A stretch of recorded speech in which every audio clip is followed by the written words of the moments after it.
നമസ്കാരം. ഞാനിപ്പോൾ ഈ വീഡിയോ ആയിട്ട് വരാൻ കാര്യം, കുറച്ച് നാളുകളായി ഈ മൊബൈലിനകത്തൂടെ ഈ സാമൂഹ്യ മാധ്യമത്തിൽ ഒരു പണ്ടാരത്തള്ള കിടന്ന് വിളിച്ചു വന്നു. ഒരു കലാമണ്ഡല സത്യഭാമ എന്നും പറഞ്ഞു. നിന്നെ കോണത്തിലെ ഡോക്ടർ എന്നാണ് ഞാൻ വിളിക്കാൻ പോണത് കേട്ടാ. വയസ്സാങ്കാല നിന്റെ തള്ളയുണ്ടോ? നിനക്ക് ഒരെണ്ണം അവിടെ. നിന്റെ തള്ളക്കുള്ളത് എനിക്ക് കൂടുതൽ ഒന്നുമില്ലടാ എനിക്ക് കേട്ടാ. നീ ഒന്ന് പരിശോധിച്ചിട്ട് വാ നിന്റെ അമ്മേരെ, മനസ്സിലായ? എന്നിട്ട് നീ എൻ്റെ അടുക്ക് വാ, സത്യഭാമ ടീച്ചറിൻ്റെ അടുത്ത്. എന്നിട്ട് നീ ഇതിനകത്ത് എഴുതിയേക്കണം. നീ പിന്നെയും കമൻറ്റിൽ ഏതോ ഒരുത്തൻ വന്ന് മെഴുകുന്നുണ്ടെന്നാ. നീ അന്വേഷിച്ച് പിടിക്കണവനെ. എടാ നീ എന്തെന്നാ വിചാരിച്ചേ? ഡോക്ടറാ നിന്നെ ഡോക്ടർ എന്നല്ല വിളിക്കണ്ടേ, തെണ്ടി വിപിനെ, മനസ്സിലായ? എന്നെ നീ ചാണകം തേച്ച് മെഴുകുമല്ലേ? ഞാൻ ചാണകമല്ല തേക്കാൻ പോണം നിന്നെ. തലേ ദിവസം ഭക്ഷണമൊക്കെ കഴിച്ചിട്ടേ പിറ്റേ ദിവസം രാവിലെ നമ്മളൊരു 1-നും 2-നും പോവും. നീ പോവാറുണ്ടാ? അതങ്ങോട്ട് എടുത്ത് ഞാൻ മെഴുകും നിന്നെ കേട്ടാ. നീ ഇങ്ങോട്ട് വാടി മെഴുകാൻ ചാണകം കൊണ്ട് കേട്ടാ. നീ എൻ്റെ സുന്ദരിയാണ്, കുറെ ഓടിയൊരു വണ്ടിയാണല്ലോ നീ. നിന്നെ കണ്ടാലറിയാം കേട്ടാ. നീ വിടറി ഇതിൻ്റെ പുറകില് മെസ്സേജ് ഇടും നീ കേട്ടാ. നീ വലിയ സുന്ദരി കോതയായിട്ട് ഇരിപ്പുണ്ടല്ലോ. സത്യഭാമ ഇരിക്കുന്നത് കണ്ടടി 67-ാമത്തെ വയസ്സിൽ. എൻ്റെ വയസ്സിലൊക്കെ നിന്റെ പടം ചുമരിൽ തൂങ്ങോടി മാലയിട്ട്. ഈ പണ്ടാരത്തിന് ഇച്ചിരി സൗന്ദര്യം ഉണ്ടെന്ന് പറഞ്ഞാണ് ഈ സാധനം വന്ന് നാട്ടുകാരെ മൊത്തവും തെറി വിളിക്കുന്നത്. ഈ പണ്ടാരത്തള്ളയ്ക്ക് ഈ 76 വയസ്സുണ്ടെന്ന് പറയും. 76 വയസ്സിലും പുട്ടി പെയിൻറ്റ് ഇട്ട് പുട്ടിയൊക്കെ അടിച്ച് ഞാൻ വലിയ സൗന്ദര്യവതിയാണ്, ഞാനാണ് മോഹിനിയാട്ടം, ഞാനാണ് മോഹിനി. എൻ്റെ പണ്ടാരത്തള്ളേ, നീ വലിയ മോഹിനിയൊന്നും അല്ല. നീ മോഹിനിയെ കണ്ടിരുന്നെങ്കിലോ. പണ്ടാരത്തള്ളക്ക് ഇപ്പോൾ 76. അപ്പോൾ 23-ാമത്തെ വയസ്സിലൊക്കെ പണ്ടാരത്തള്ള ഏത് കുറ്റിക്കാട്ടിലൊക്കെ ഓടിച്ചെന്ന് കയറി കാണും വെളുത്ത നോക്കി.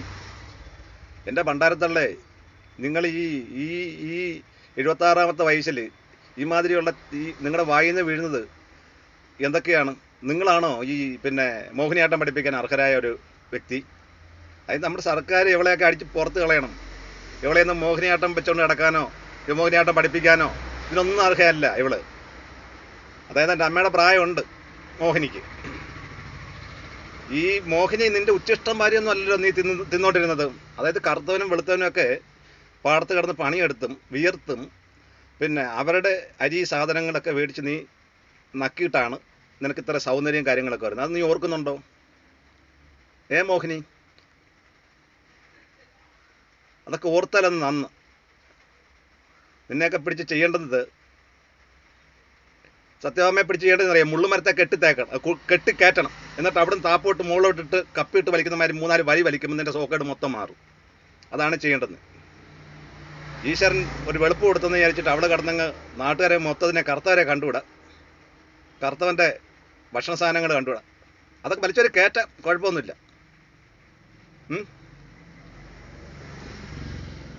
നിന്റെ വീട്ടിലാരും കറുത്തവരില്ലേ? നേരത്തെ കലാമണി ചേട്ടൻ്റെ അനിയനെ ആക്ഷേപിക്കുന്ന കേട്ടു, ഇപ്പം മല്ലിക ചേച്ചി ആക്ഷേപിക്കുന്ന കേട്ടു.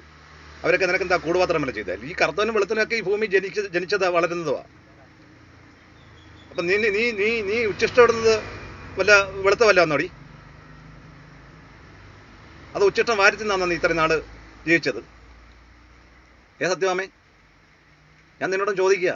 നീ എന്ന് വിളിക്കാനാ? എൻ്റെ അമ്മയുടെ പ്രായമുണ്ട് സത്യഭാമയ്ക്ക്. പക്ഷേ സത്യഭാമയുടെ അതേ ഭാഷയിൽ ഞാൻ നിന്നോട് ചോദിക്കുന്നു. നിനക്കൊക്കെ സത്യം പറഞ്ഞാൽ എന്താണ് ഈ മോഹിനിയാട്ടം പഠിപ്പിക്കാനുള്ള അർഹത? നീ മോഹിനിയാണെന്നും പറഞ്ഞ് ആ വട്ടം നടക്കുന്നത്. പക്ഷെ നിന്റെ മോഹത്തിലേ ഉള്ളൂ മോഹിനി. നീ സ്വന്തം കണ്ണാടി എടുത്ത് വെച്ച് നോക്കണം. രാവിലെ കുറേ പുട്ടിയും വാരി തേച്ച് ലിപ്സ്റ്റിക്കും വാരി തേച്ച് മോഹിനി എന്നും പറഞ്ഞ് അയൽക്കാർക്കും ജീവിക്കേണ്ട. ഈ കണക്കിന് നിന്റെ വീട്ടിലെ വരുന്ന മരുമക്കളൊക്കെ എങ്ങനെ ജീവിക്കും? നിന്റെ അയൽക്കാരെങ്ങനെ ജീവിക്കും? അവൾ മോഹിനി കറുത്ത ചട്ടിയിലല്ലേ ഭക്ഷണം കഴിക്കുന്നത്? അതോ നീ തറയിൽ വാരിയിട്ടാണ് ഭക്ഷണം കഴിക്കുന്നത്? എൻ്റെ സത്യഭാമേ, സത്യഭാമേ ഒതുങ്ങ്. നീ ഇത്ര കുറുന്താളിക്കണ്ട. ഈശ്വരൻ ഒന്ന് കണ്ണടച്ച നിന്റെ കുറുന്താളിയിലെല്ലാം തീരും കേട്ടാ. ഒന്ന് സത്യഭാമ. ഓക്കെ, ഞാനിതൊന്ന് പറയാൻ വേണ്ടിയിട്ടാണ്. സത്യഭാമ ഇങ്ങനെ ഈ സാമൂഹ്യ മാധ്യമത്തിനകത്തൂടെ സത്യഭാമ കിടന്ന് തുള്ളി അറിഞ്ഞാടുക. സർവത്രയും ചീത്ത വിളി. എഴുതി വെച്ചിട്ടാണ് ചീത്ത വിളിക്കുന്നത്, എഴുതി വെച്ചിട്ട്. സത്യഭാമ.